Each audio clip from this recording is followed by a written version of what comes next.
This narration contains disturbing content. Viewer discretion is advised.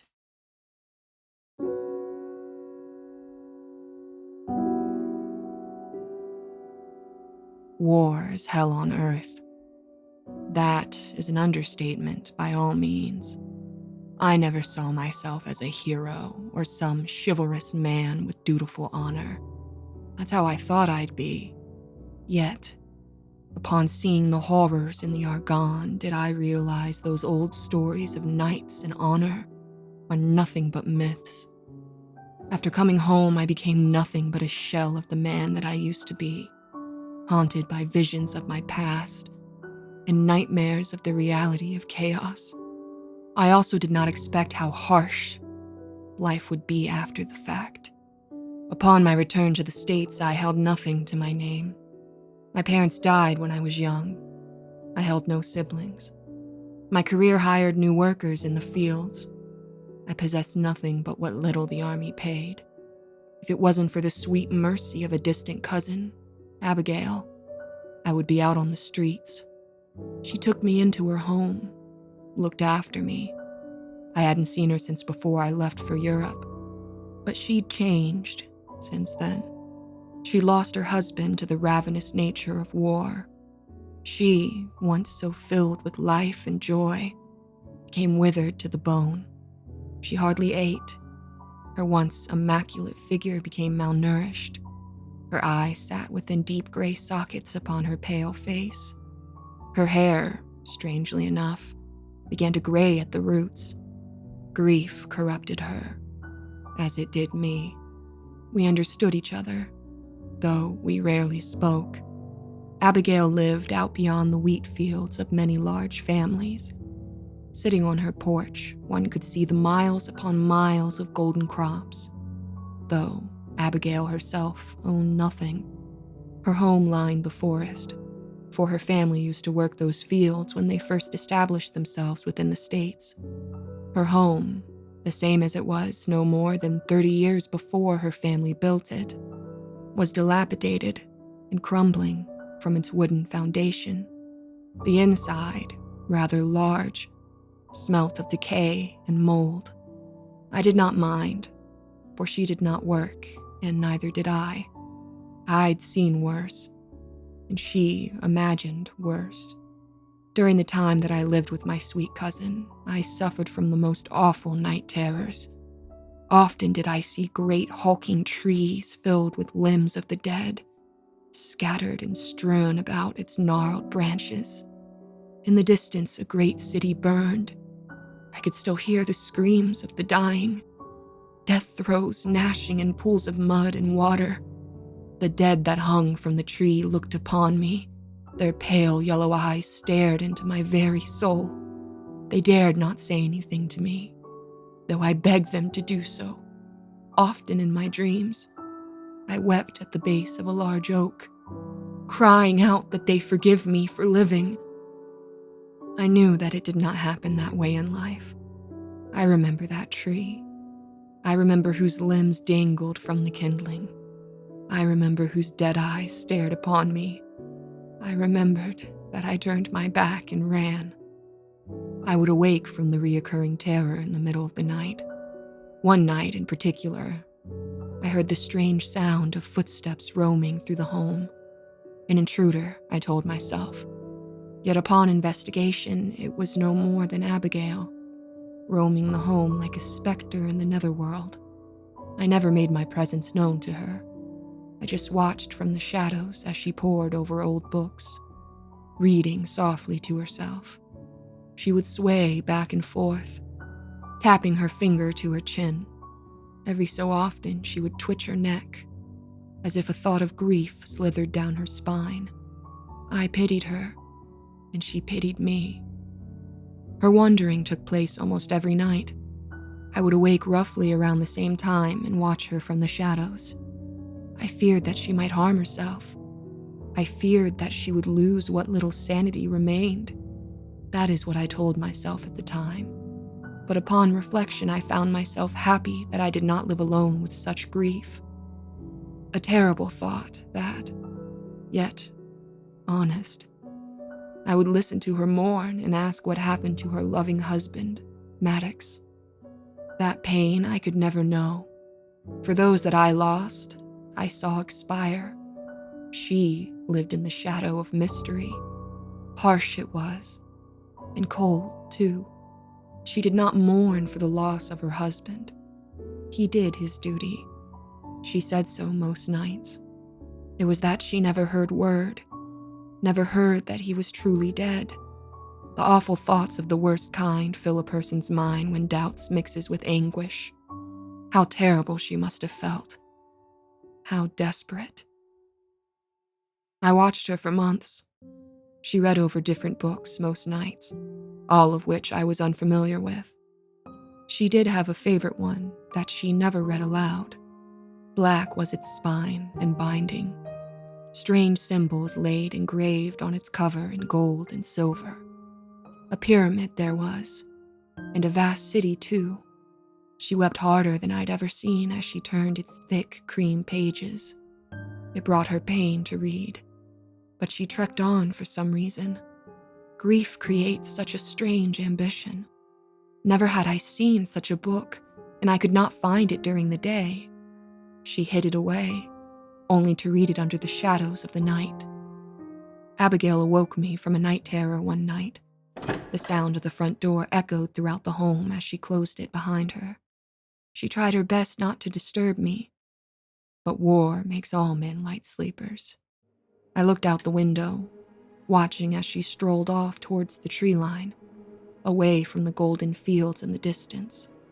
It must have been slightly before midnight. The moon glowed through my windows.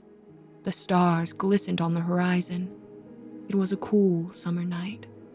Darkness overtook the forest, though, and I feared for her once she entered, for the shadows devoured her upon entry. I quickly got dressed and I too exited her home, following her deep into the forest. I kept my distance, trying to stay as silent as possible. The woods screamed with echoes of my past. Each step that I took on the soft black soil filled my mind with visions of the dead and dying. I could still hear the screams, the death throes. I could see a great fire burning in my mind. The forest around me, though it was summertime, and all should have been in bloom, the dead lay under the stars. I blamed myself, as silly as that sounds, for I had grown accustomed to death in my wake. Though familiar, it was a bitter thought to pass. My cousin swayed as she walked among the darkness. Her gait looked weak, frail, as if what little weight she possessed would shatter her very bones. The moon illuminated her, making the young woman appear as if she were a frail ghost among the dead wood. She carried that black book with her. Determined she was, for not once did she look back over her shoulder. Not once did she check her surroundings. She was set on something, and I kept quiet to watch where she wandered. It wasn't until the woman came upon a small clearing, a glade of sorts, that she stopped moving beneath the dark overhang of the forest. She'd been there before. I knew that much, for many unlit candles sat upon the short grass. A strange rock formation sat in the middle, placed there by man, I presume. It looked very unnatural to be in such a place. The stones were damp, glistening with the dew of the summer night. Atop them sat a statue that I believed to be made of dark pewter. It resembled a great scavenger, a large vulture with its wings spread wide. The artificial creature was no bigger than my chest, but its presence made it feel as if it were larger than any man. The dew upon the stone did not soil the statue, for it set mightier than anything I'd seen. Flat was its color, a dark gray that the moonlight dared not touch. The shadows of the forest danced and raved behind the great scavenger. Thick they were, and the most unnatural. Even when Abigail began to light the candles strewn about the glade, they did not recede. The darkness did not bend, for it was not of this earth. Littered across the ground were strange symbols, untouched by the fallen foliage, that appeared to be burned into the grass. Many of them I could see, all glowing under the pale moon that lit a small clearing from overhead. I watched as my dear cousin followed along invisible lines that connected each of the symbols. She lit the candles at the corners of each strange marking, and she would sit before each, basking in their glow. Her voice was nothing but a whisper, but I could tell that she chanted softly under her breath. It was only when all the candles were lit that she sat in front of the great scavenger statue, chanting wildly. Her fingers clutched the book to her chest, her head bowed, her lips viciously spewed whatever it is that she spoke. Never had I heard such a tongue, but she spoke it as if it was in her very nature. Slowly, from the edge of the glade, a low fog began to roll in. Pale glowed the mist, paler than the moon itself. It devoured all light, for it was the source of its inner glow. The moon faded from vision, as did each star, bursting as if dead and gone forever. The fog radiated more powerful than before, as it wrapped itself around my dear cousin, who still chanted wildly under her breath. The darkness behind the statue swayed and swirled, becoming livelier than before. It was as if it was some life force. I watched in awe as it blended with the glowing aura of the fog, and all went still. Everything fell silent, all but the chanting of Abigail. Then, she too stopped, when a voice bellowed from beyond the statue. Hollow it was, and mighty. Who calls upon me, servant? Abigail stayed knelt before the mighty vulture. I stepped forward upon hearing the voice. I could not believe what I heard. The shadows possessed a voice, and that voice spoke to my cousin. How strange. How very, very strange. Yet, so enticing. The woman kept her head bowed. Her graying hair flailed wildly in a wind that gusted from just beyond the stone structure.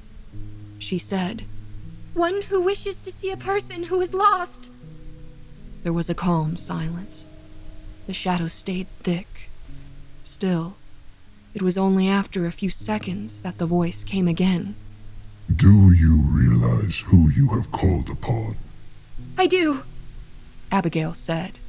And you know that it demands payment if thou cannot come alone? "I understand, and I am alone," Abigail replied. Another pause filled the air. I felt my heart beat faster, more nervously than before. The fog rolled out of the glade, out towards the tree line where I hid. It wrapped itself around my legs before moving off into the darkness of the forest. The shadows behind the statue seeped downward from the artificial wings of the creature, slithering like serpents onto the floor of the glade. As they blanketed the grass, blackening out all color, the candles were extinguished, and the voice called again. So be it. "My husband." Dare you demand my services so quickly? Do not speak to me in such a way, worm. Abigail fell forward, bowing before the great statue. She wept as she exclaimed, "I'm sorry. I'm so sorry." What is it that you want from me? To ask questions or to see? She hesitated. I thought I could do both." Voice or vision, worm? Abigail sat back up. She wiped tears from her eyes. I could see the internal struggle writhing from within. She did not know what it was she wanted to ask. She couldn't know. Such a hard choice, whatever it was. Well, worm, dare you make me wait? "Vision. Of whom?" Maddox.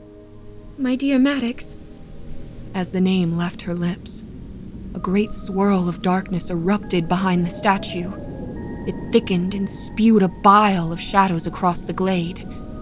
It was as if it too were a living thing. I stared in horror, lowering myself behind a tree, hunkered down like I'd done so many times before in the Argonne. This felt different. A different type of fear. My heart felt as if it were going to explode. Sweat flowed down from every pore in my body. A tear slipped from the crevice of my eye. Just as I looked to Abigail once more, something emerged from the darkness behind the statue. The shape of a man stood, with glowing eyes with the color of the fleeting fog. It sat within the pupils of sunken eyes. Thin, malnourished. Not a strand of hair sat on his head or upon his face. He was nothing but a gray, withered shell without emotion, without any distinguishing feature. The darkness wrapped itself around him, trying to clothe him, for he was nude. He breathed, though, for the tight flesh across his ribs rose and fell every few seconds. He looked down upon Abigail, staring at the strange summoner before him. She spoke. Is this him? What has happened? The man before her did not speak. He did not move. He just looked down on his former wife. For I believed him to be Maddox, and she did too. The voice of the great scavenger spoke to her from beyond the outer dark.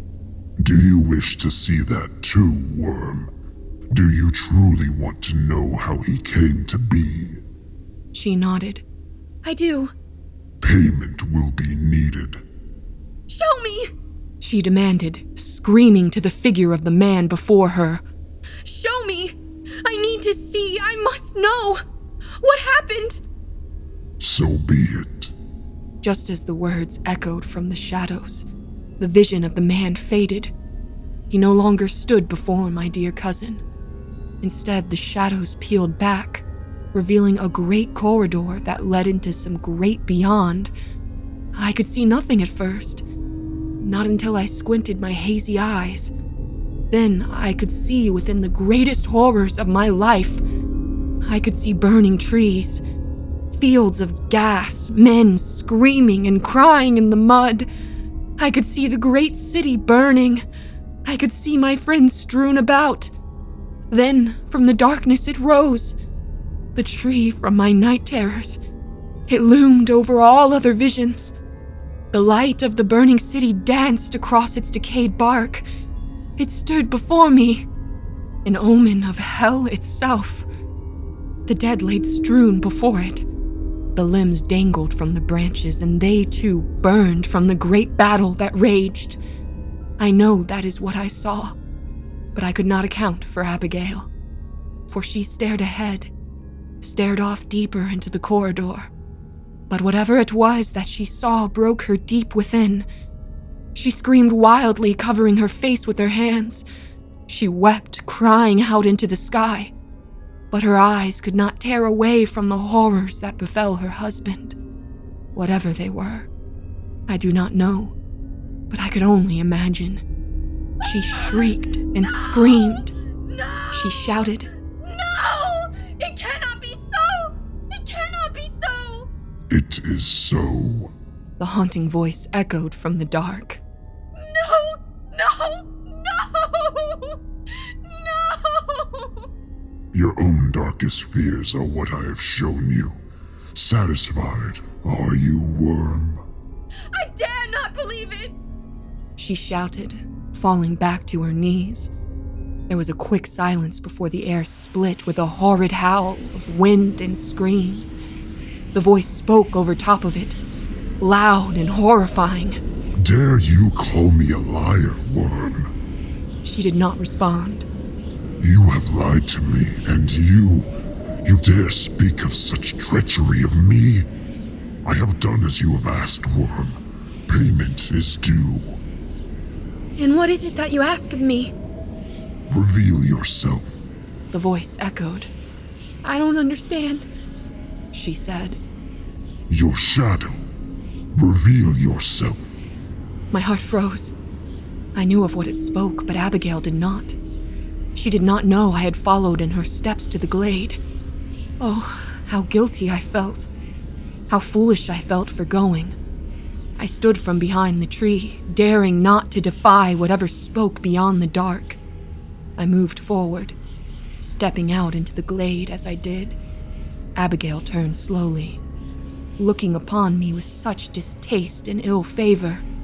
Her dark eyes rose with such confusion. She spoke to me. What are you doing here?